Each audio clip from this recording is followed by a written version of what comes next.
നമുക്കിന്ന് നഗറ്റ്സിന്റെയും അതുപോലെ ഫ്രൈഡ് ചിക്കൻ്റെ ഒക്കെ കൂടെ കഴിക്കാൻ പറ്റിയ അടിപൊളിയായിട്ടുള്ള ഒരു ക്രീം ബേസ്ഡ് ആയിട്ടുള്ള സാലഡ് ഉണ്ടാക്കിയാലോ? കോഴ്സിലോ അല്ല, നമ്മൾ സാലഡാണ് തയ്യാറാക്കുന്നത്. ഇന്ന് വളരെ സിമ്പിൾ ആയിട്ടുള്ള വളരെ ടേസ്റ്റി ആയിട്ടുള്ള ഒരു സാലഡ് തയ്യാറാക്കിയാലോ? കോഴ്സിലോ പോലെയൊക്കെ വീട്ടിൽ നമുക്ക് ഒരു പാർട്ടിക്കോ ഗെറ്റ് ടുഗദറിനോ ഗസ്റ്റ് വരുമ്പോഴൊക്കെ കട്ട്ലേറ്റിന്റെയോ നഗറ്റ്സിന്റെയോ കൂടെ സെർവ് ചെയ്യാൻ പറ്റുന്ന അടിപൊളിയായിട്ടുള്ള ഒരു സാലഡ്. അപ്പോൾ വേഗം തന്നെ ഒന്ന് കണ്ടു നോക്കൂ.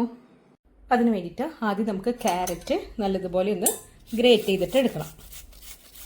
2 3 എത്ര ക്വാണ്ടിറ്റി വേണം അതിനനുസരിച്ച് എടുക്കാം, ഗ്രേറ്റ് ചെയ്തിട്ട് ഇടാം.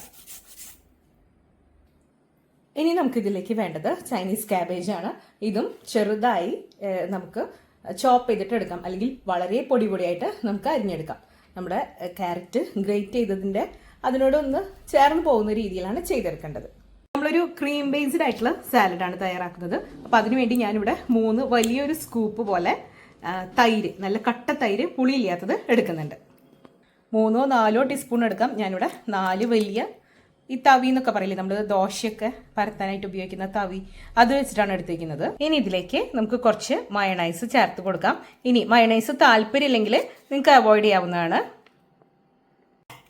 ഒന്ന് മിക്സ് ചെയ്ത് കൊടുത്തിട്ടുണ്ട്. ഇനി നമുക്കിതിലേക്ക് ഫ്രഷ് ക്രീം ചേർത്ത് കൊടുക്കണം.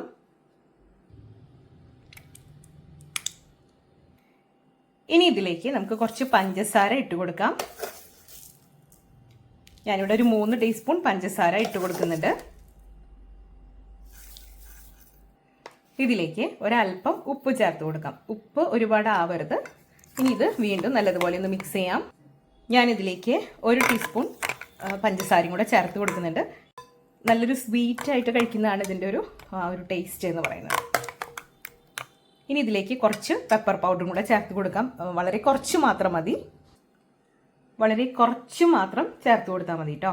വീണ്ടും നല്ലതുപോലെ ഒന്ന് മിക്സ് ചെയ്യാം. ഇപ്പം നമ്മുടെ സാലഡിൻ്റെ ആ ഒരു ബേസ് കറക്റ്റ് ആയിട്ടുണ്ട്, അതായത് ക്രീം ബേസ് ഇവിടെ കറക്റ്റ് ആയിട്ടുണ്ട്.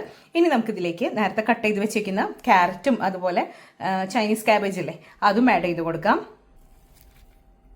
ഇനി ഇത് വീണ്ടും നല്ലതുപോലെ ഒന്ന് മിക്സ് ചെയ്ത് യോജിപ്പിക്കാം. നമ്മുടെ ക്രീമും നമ്മളിട്ട് കൊടുത്തുള്ള വെജീസും ഒക്കെ കൂടെ നല്ലതുപോലെ ഒന്ന് മിക്സ് ചെയ്തിട്ട് എടുക്കാം. അടിപൊളിയായിട്ടുള്ള സാലഡ് ഇവിടെ കണ്ടോ, നല്ല തിക്കായിട്ടുള്ള സാലഡ് റെഡി ആയിട്ടുണ്ട്. ഇനി നമുക്കിതൊന്ന് അടച്ചു വെക്കണം. അതായത് ഈ പാത്രം ക്ലിംഗ് റാപ്പ് വെച്ചോ അതല്ലെങ്കിൽ ഒരു മൂടി വെച്ചോ ടൈറ്റാക്കി അടച്ച് ഫ്രിഡ്ജിൽ തന്നെ സൂക്ഷിക്കണം. കഴിക്കുന്ന നേരത്ത് മാത്രം പുറത്തെടുത്ത് വെച്ചാൽ മതി.